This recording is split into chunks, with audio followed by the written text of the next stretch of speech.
That's not so rare. 1 of 10 headshots doesn't end deadly. Interesting. That's something I did not know.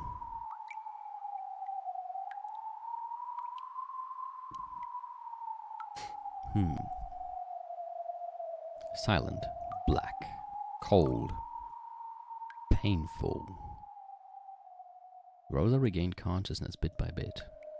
And the first thing she thought was that it would have been better if she hadn't. After all, with her body this cold and hurting, the pain grew the more her consciousness returned.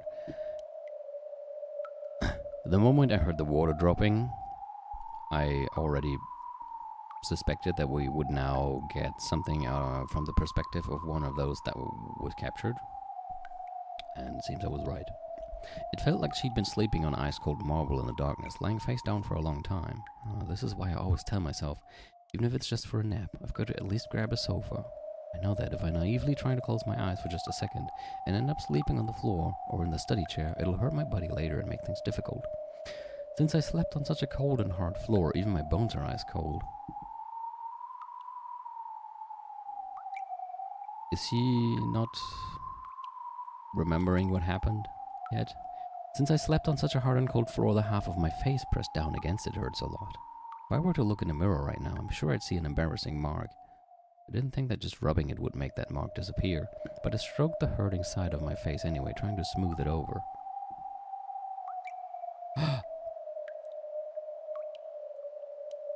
This looks like where the witches were having their tea parties. I wonder where this is. I thought it was pitch black, but it looks like it isn't. After all, I can faintly see my own body.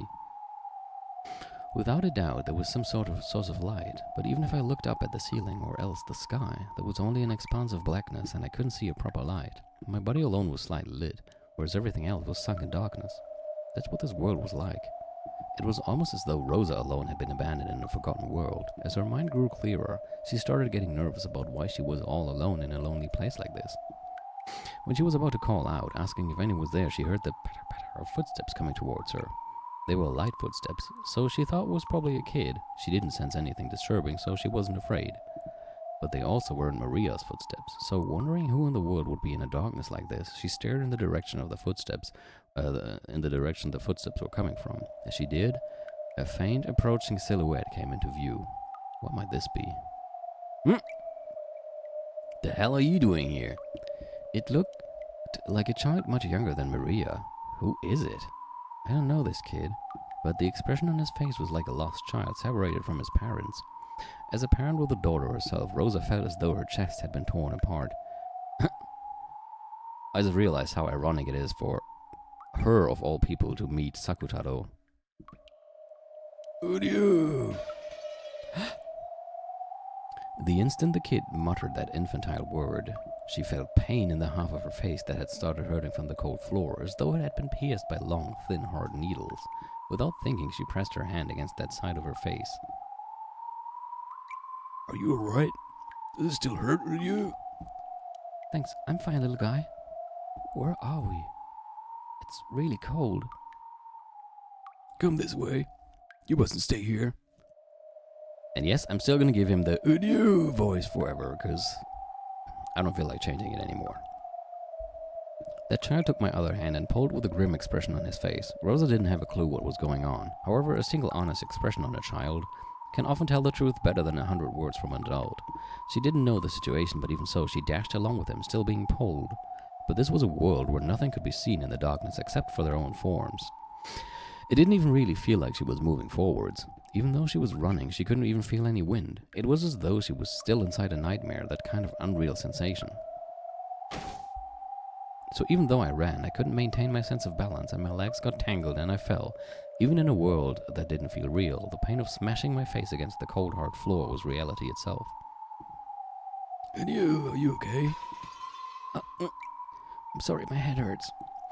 When the kid said that infantile word, aRdW, pain like being stuck with needles ran through my head again. Even though it had only happened twice, I was somehow able to understand that the child's word was the cause of my pain. So I said so frankly, I'm sorry, could you stop saying aRdW? aRdW. Now, wait a second, did I tell you to stop? Sorry. I had the feeling that this child's apology caused a sharp pain in my forehead this time. What is this child? I know there's no malice in him, but when I'm around this child, my head hurts. Are you okay? Let's go, quickly. You mustn't stay here. Why shouldn't I be here? Hey, where is this? Who are you? Where's your mama? The one who made me is you, Mama. Huh? That child stared at me with round eyes. This kid's mama is me? Who? Who is this kid? I don't remember at all. Did you forget about me? You made me, right? Wait a second, stop kidding around. Maria is my only child. That's right, where is Maria? Where is she? Maria! I suddenly grew nervous about Maria not being there. Why am I all alone in a place like this? Where is Maria? I'm only able to be me because Maria is there for me. Really? Since when? You didn't exactly act like Maria was that important in quite a few scenes before. Maria's here, but she's not Maria now. It's better if you don't meet with her now. That's better for your sake and Maria's as well. For Maria's sake as well. Escape.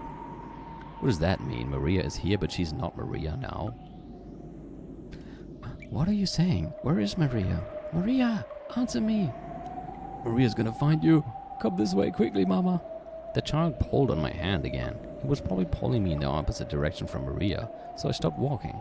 Let go. Just who are you? What gives you the right to call me Mama? Mama is the one who made me. Did you forget? For Maria's birthday present. You made me with your own hands. Did you forget? You couldn't be Maria's Sakutaro? Yes, the lion stuffed animal Mama made. A fierce, sharp pain struck me. It came from the palm he had grasped with his hand, when I knocked his hand away without thinking and looked at my palm. A hole the size of a thumb had opened there and deep red blood gushed out. It was a hole so big that I could see through to the other side.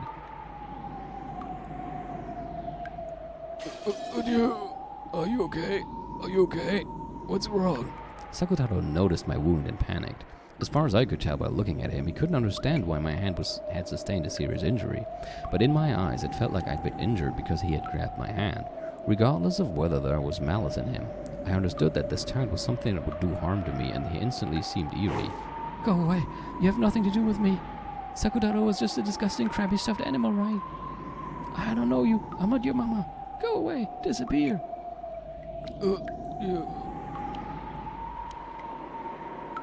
Slowly, the base of Sakutaro's neck was sliced in a horizontal line. It gaped open and pitch-black insides peeked out. No blood poured from it, only an empty blackness peeked out.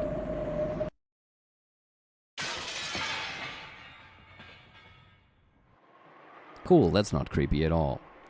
Then from the insides of the gash, cotton snow poured out, and as bits of cotton scattered, he slumped over. Then all that remained was a crumpled yellow cloth, and bits of cotton that looked like sticky crushed cotton candy.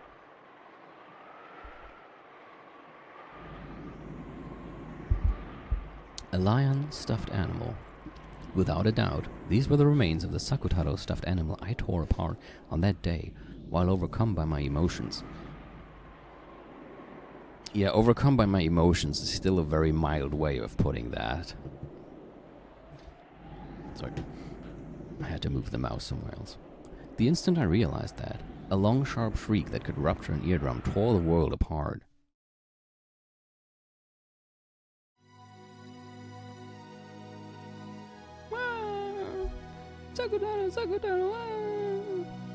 Like a flood from a broken dam or like a broken TV, Maria cried out in a high-pitched voice.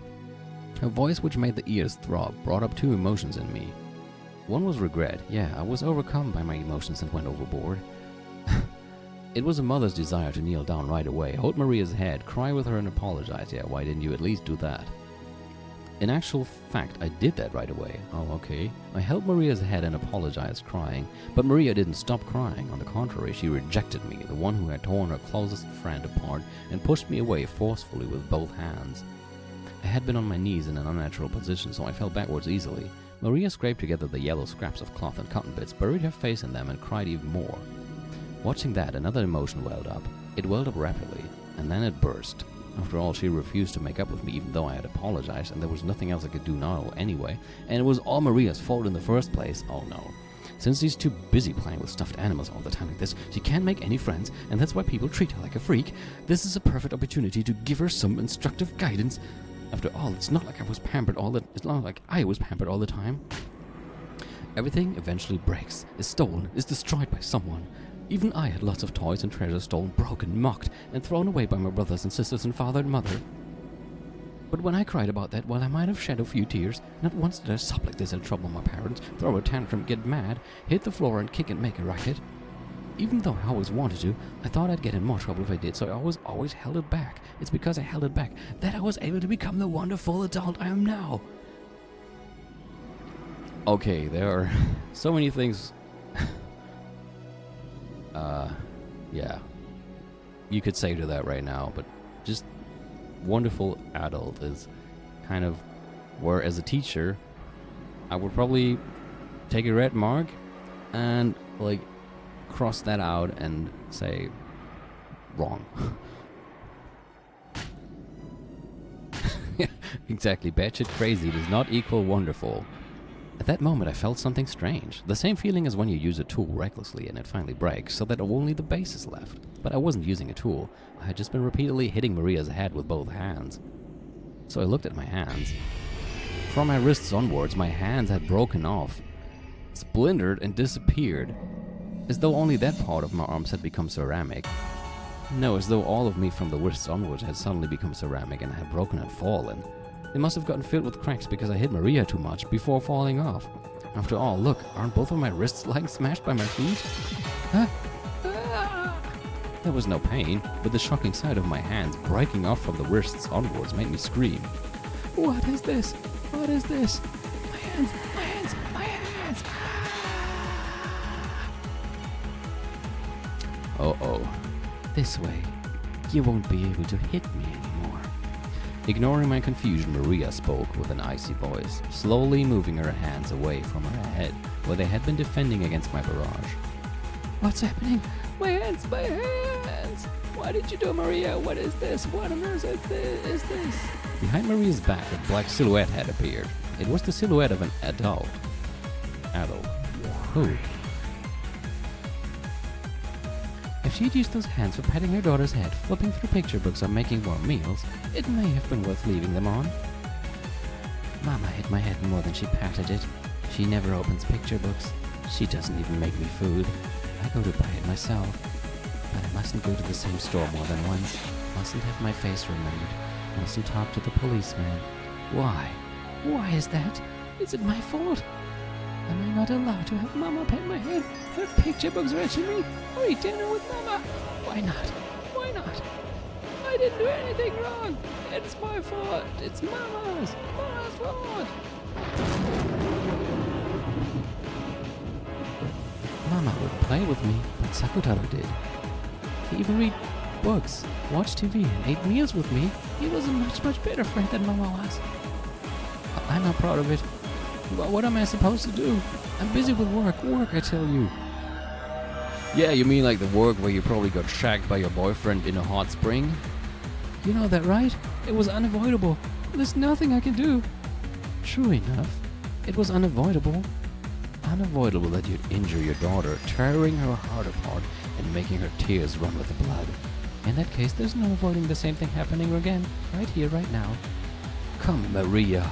Enough of the excuses from a woman who calls herself a mother. Can you forgive her or not? Is she innocent or guilty? I won't forgive her. Mama's guilty. Make Mama meet the same fate she gave to Sakutaro. Take Mama from the seam at the neck and tear her apart so we can see the cotton inside her. Maria's eyes ominously flashed blue. In that instant, invisible massive arms stuck their fingernails out and tightly grasped Rosa's entire body. As the bones all over her body made a sound like twigs being stepped on, they cracked readily and broke apart. Rosa had understood vaguely. The massive arms were probably her own arms from the time she had torn Sakutaro apart. From a stuffed animal's perspective, her arms certainly would have been this massive, so she could imagine what would happen next. The sharp nails stuck deep into the base of her neck, and she heard the skin tearing with her own ears. Then as the two witches washed over her, Rosa's flesh was split in two, top and bottom. When Sakutaro had been torn apart, bits of cotton had flown about like snowflakes, but in Rosa's case, something like black, thick tar came out, filthily flying all over the place. There wasn't even a trace of the red buff blood. It was something black, filthy and thick. It was probably what a bloodless, tearless human kept inside their body.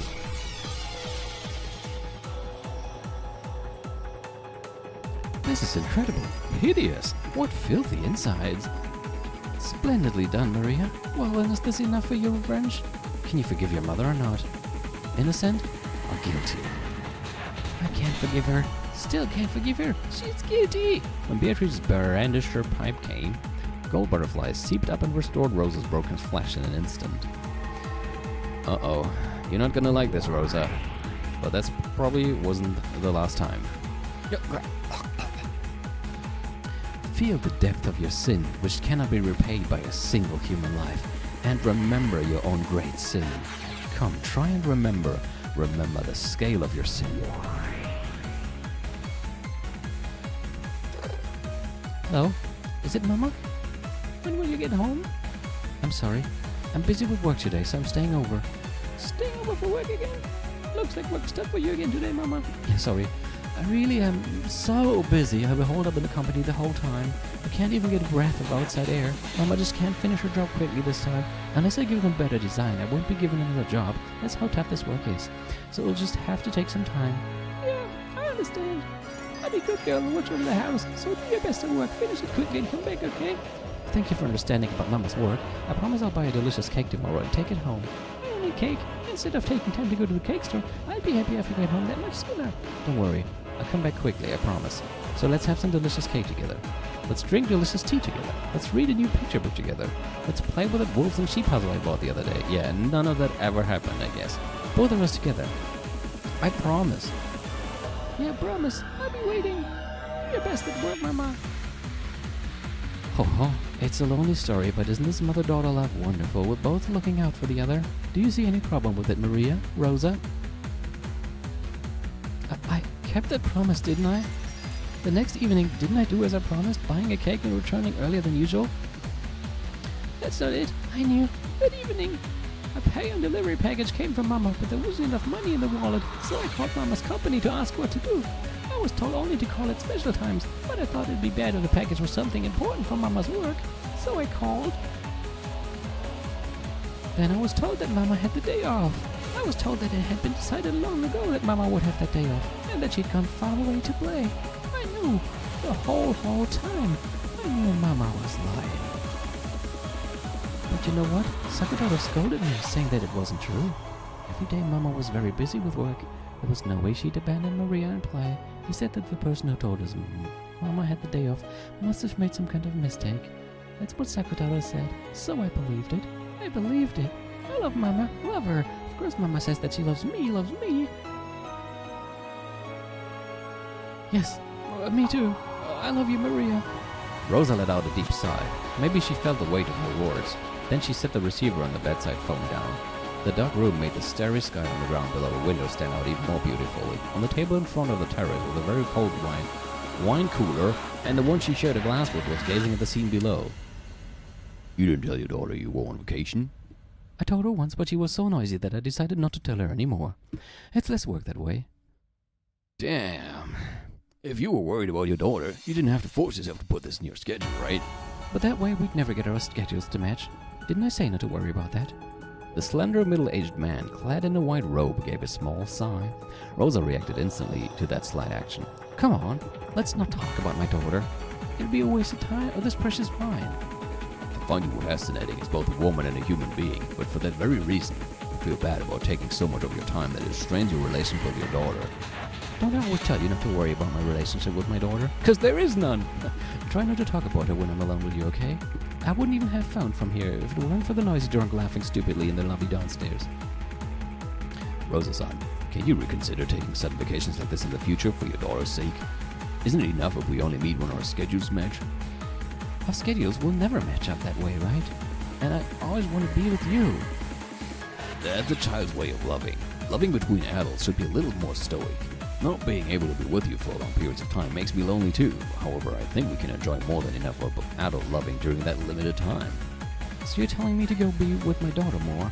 Be a mother, not a woman? That's what you want too, right? You must also want to spend lots of time with your daughter. I won't run away.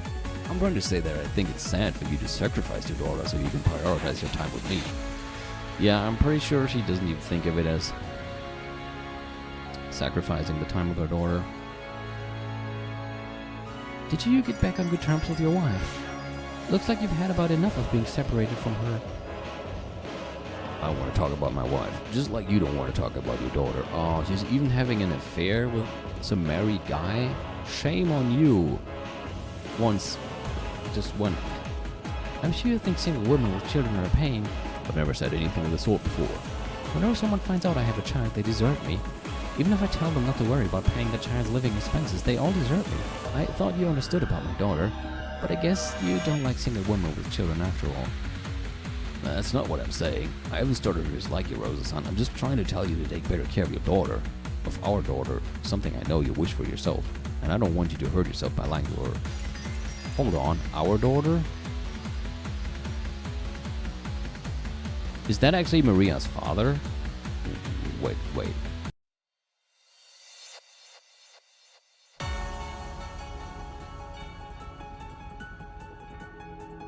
Okay, doesn't really... Must be a typo because it doesn't say that here. That's a horrible typo though. It just gave me all kinds of ideas. I'm just trying to tell you to take better care of your daughter. Something I know you wish for yourself. And I don't want you to hurt yourself, Bella. Yeah, because I mean, think of all the people who read this and then came up with the craziest theories about who Maria's father might be. Yeah, damn. Anyway, and I don't want you to hurt yourself by lying to her. I think Maria, I think he has a wrong image of Rosa, because I don't... Like, the last episodes have shown me that she probably doesn't feel that bad about lying to Maria. If anything, she just seems to consider Maria kind of a pain in the ass, and she, like, wants to have more fun in life, but she can't because she has a child, and she's irritated by that, and whatever. All these things. Liar. I've just become a burden for you, right? That's not what I'm saying. No, I know, I understand. After being abandoned so many times because of the child, I know. I can tell by your mood, yes, you're already like those other men. You don't want a woman with a child. You don't want a divorcee because that's a pain. You don't want to become the parent of a child made with another man, right? Yes, that's right, I totally get it. I once went out with a man with children, so I really get how you feel. That's why I believe I'd be able to be together with you, a person who understood about my daughter. Well, that's right. You were always in the way. See? I knew it. If only you didn't exist, I would have been able to grasp my happiness as a woman long ago. She's back to her lovely self. Yeah, Christian. Indeed she is. Because you exist, you were always in the way of my happiness. Ma, even I didn't want you to be born. No, that's not it. I thought I might be able to build a happy family together with you. But that man disappeared right before your birth. He said he'd build a warm family with me, tricked me, and disappeared from my sight for all eternity. Only you were left. No love or memories or anything remained. Where did that man go? He probably just turned my days with him into a warm memory and met with a new love. And this time he might have been able to create a happy family. And as for me, I have you. I can't even look for a new love. Men can go between women as they like to brag about it, but for a woman, for me, I have you. I had you as a stone weight. And because of you, I can't search for romance, I can't find love, and I can only live alone. No, I wasn't even allowed that. I wasn't even allowed a night to drink myself drunk all alone. Considering that you say you weren't allowed that, it seemed like you were doing that quite a lot. Who are you? Who? You wasted my life, and won't you let me have a new life? Just who are you to my life? Die, disappear. I've hated you since the time you were born. I've hated you since the time you were in my womb. I've been doing my best to act like a godmother so that I'd be accepted by the outside world. Yes, I've done my best. As I watched other women of my generation praise being single, sometimes playing with passion and being joined with someone in love, I was stuck being both a mother and a woman. Whoever showed appreciation for my efforts, no one admired me, no one praised me. I know I deserve. Second-hand goods? Divorcees should die? You don't want anyone who's not a virgin? I'm the one who doesn't want anything to do with you, you damn inexperienced virgin brats. I was so desperate. I probably looked like an easy woman to you. Yes, I was desperate. You probably couldn't imagine how desperate a woman like me, who was still at the age where she wants to know love, was. When I realized that my time was being filled with work and caring for my child, so that I'd probably grow old and end my life still like this. Of course I hate your real father too. But we both share the blame for bringing about the catastrophe. I myself might have been persistent enough to make him run away. But the catastrophes after that were all your fault. When did I ever scold you for that? Never, right? The day after one man left me, when I wanted to drink myself dead drunk, was Parents' Day at your school. When I tried to hide my tear-stained eyes with heavy makeup, the way I felt when you said something off the mark and the whole class laughed at you, is something that not only you, but probably everyone in the world couldn't understand. I hate you, loathe you, and until now I've never really loved you even once. You're not really helping your case here, you know. I mean, at least you're speaking honestly for a change, but you just were brutally murdered, and I think what you're saying right now is not gonna help you avoid that for a few more times.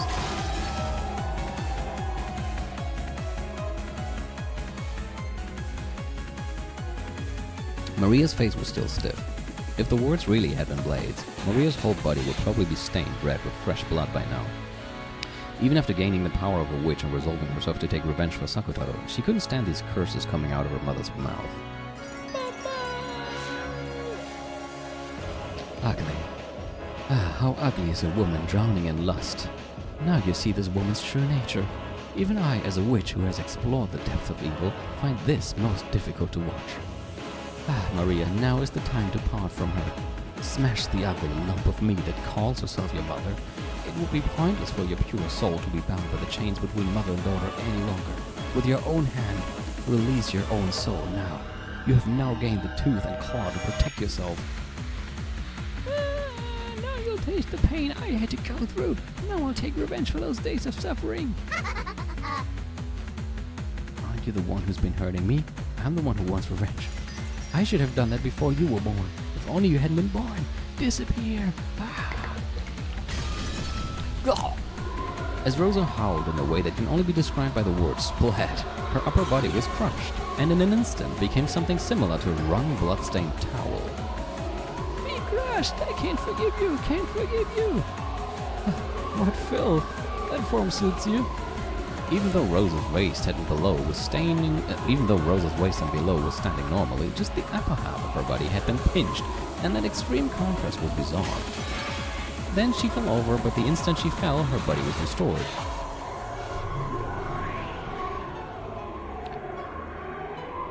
You die. Come, Maria. Is this the limit of your anger and sadness? Now is the time for revenge. Time for the settlement of anger and sadness. Hit her, spit it out. Push out all of the wedges driven into your chest and fling them back at her. Maria's howl was adorned with the ugly sound of flesh and bone being crushed at the same time. As Rosa, who had foully insulted Maria, lay spread-eagled, a neat, perfect circle was cut out of her chest and crushed, as though her chest had been trampled by an invisible elephant. Her heart and her lungs and her ribs were trampled so mercilessly that they were completely indistinguishable. It might have symbolized the pain in Maria's heart up until today. So, Maria, are you satisfied now? Can you forgive your mother for her sin? Or not? Innocent? Or guilty? I can't forgive her! Not yet, not yet! Mama is guilty, guilty, guilty, guilty! Can't forgive her! Indeed, how could this level of punishment compare to the bitter days you suffered through? Know it, Rosa. Come, try to remember. What form did you have? Revive in order to be killed. Be killed over and over so that your sins can be purified. When Beata waved her cane, the body was restored again, and Rosa sat up, coughing violently in apparent pain, and once again she spat out curses rejecting Maria. You are Mama! You're a witch tormenting me and Mama! I won't forgive you just because you look like Mama! I won't forgive you! You're the witch, aren't you? Always reading creepy books and pretending to play with witches. You're the one who should disappear. Because of you, even I'm treated like a freak. Because of you, because of you. If only you hadn't been born. Don't be born. I've hated you since before you were born. Maria screamed. Was she unable to bear her anger and sadness? Or else, had she been taken over by an indescribable emotion? It was surely a cry of hopelessness. And yet it was a reality that had to be accepted. Maria knew.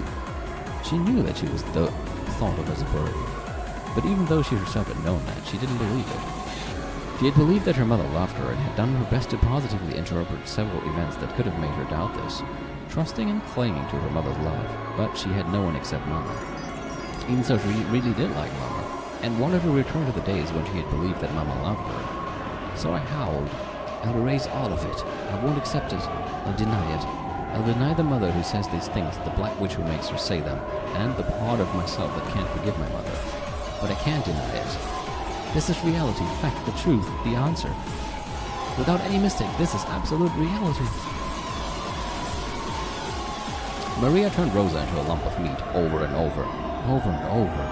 In the dark world that reflected her heart rang the ugly sound of flesh and bone being torn apart, which would make anyone want to cover their ears. Each time Beatrice revived Rosa, she dragged her back into the world of endless torture, which could not be escaped from even by death. This was the true, deepest hell that the endless witch Beatrice could create. However, this world was not made endless by Beatrice's will, because every time Rosa turned into a lump of meat, she asked the same question to Maria. "Are you satisfied, Maria? Can your anger forgive your mother yet?" How could I forgive her? How could I forgive her? I won't forgive her. I'll teach you all of my pain. Teach you much, much more. It's still not enough, not close to enough since I was born, since before I was born. I can't get rid of the anger and sadness of being neglected so long. I hate you.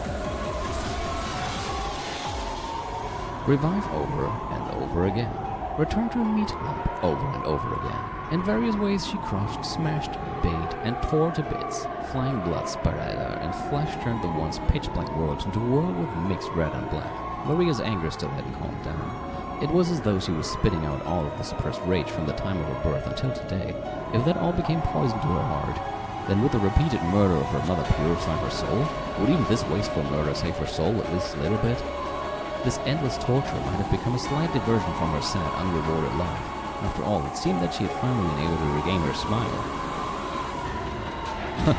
Learn it! You, the source of my unhappiness. Learn it. Learn that what you're feeling is nothing compared to my pain. What's wrong? Why do you stop laughing? Try and laugh. Half of her skull collapsed. Eyeballs flew out and black cranial fluid gushed. Fragments of teeth scattered. Come on, revive. Try and laugh. Come on.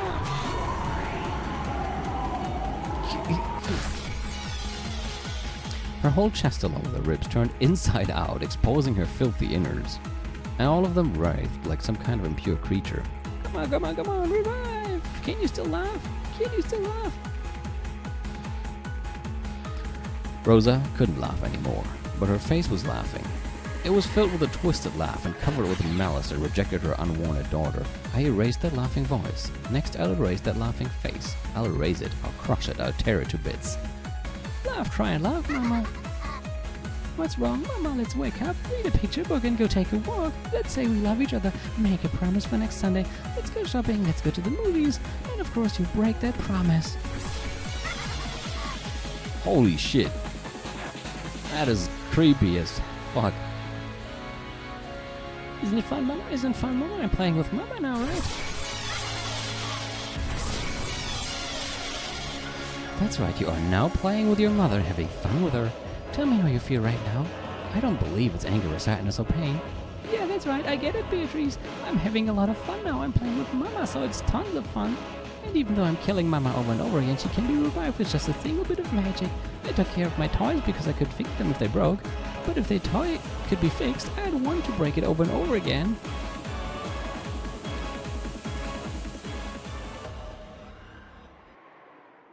But Sakutaro won't be fixed. He can't be fixed because Mama who made him, Mama who gave birth to him, won't acknowledge him. I wasn't acknowledged by Mama either, was I? So the broken Maria won't be fixed either.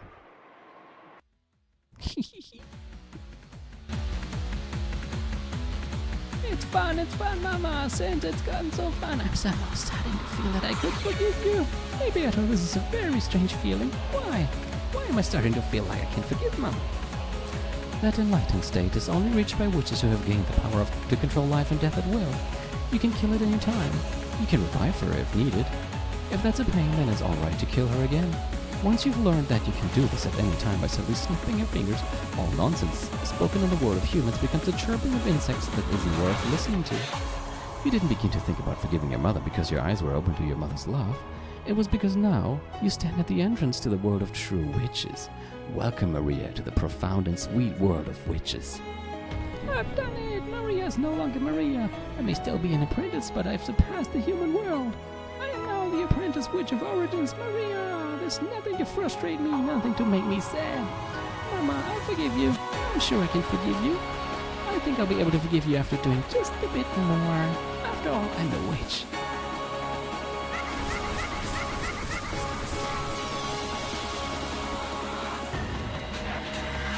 Maria would probably forgive her mother eventually, after brutally murdering her countless times. Graciously. What an ending to that.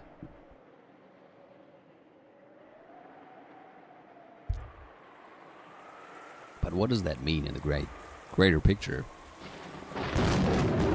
Has Rosa now become the first... No, not the first.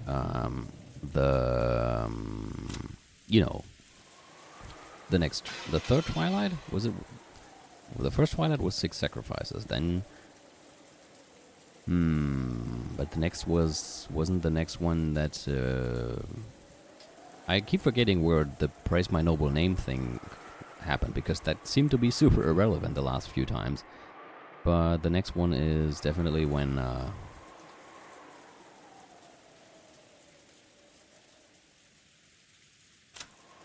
Rosa was one of the first 6.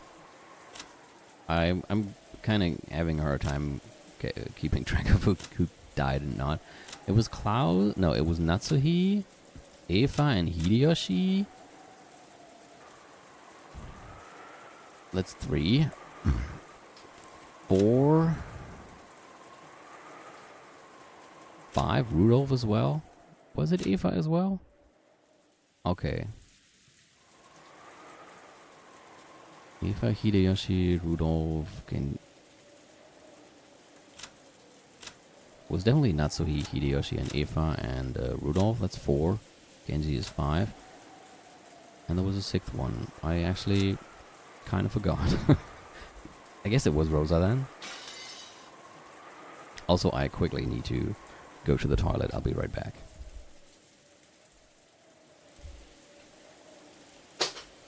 No, Sakutaro fell down.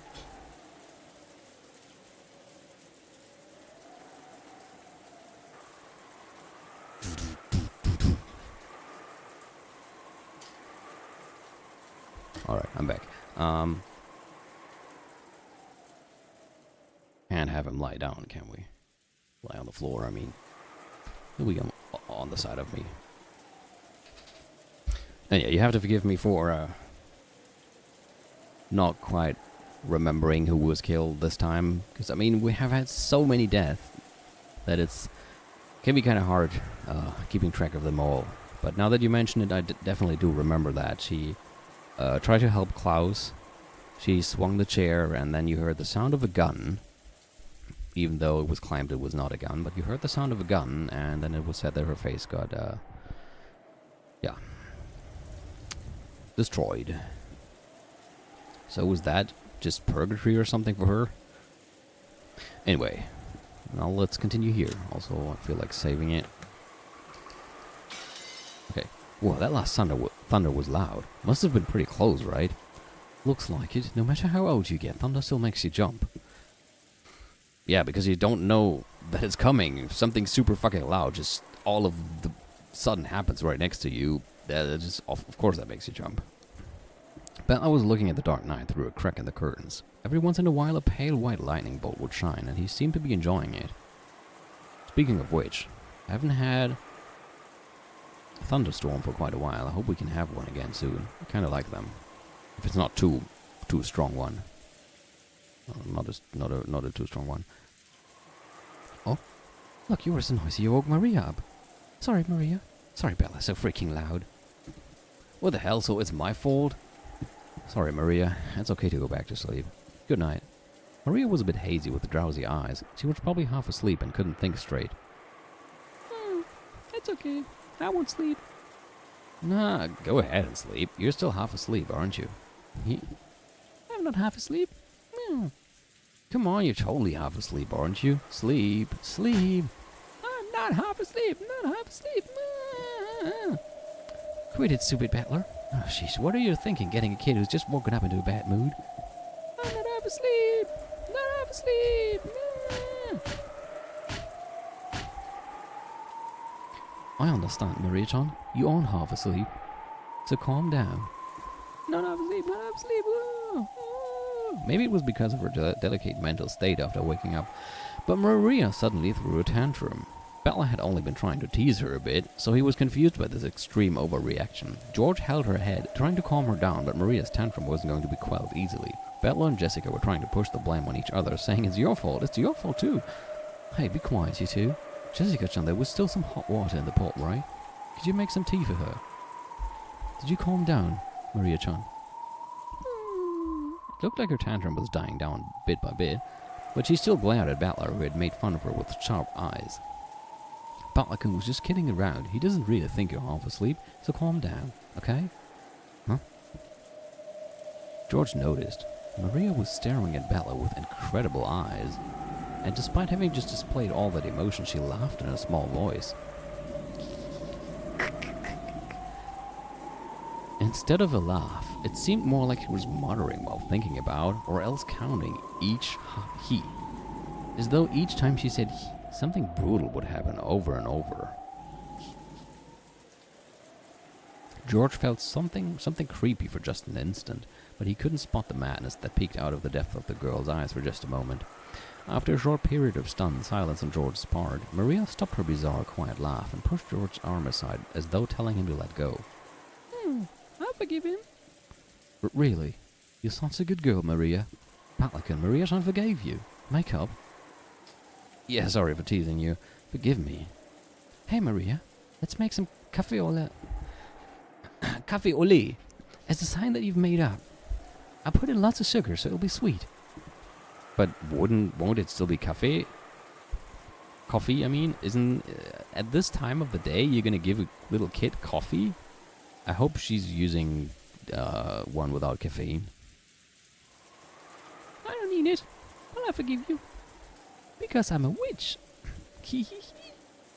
One more time, Maria laughed in a creepy, quiet voice, but it was only for a very short time, so Bella and Jessica didn't think much of it.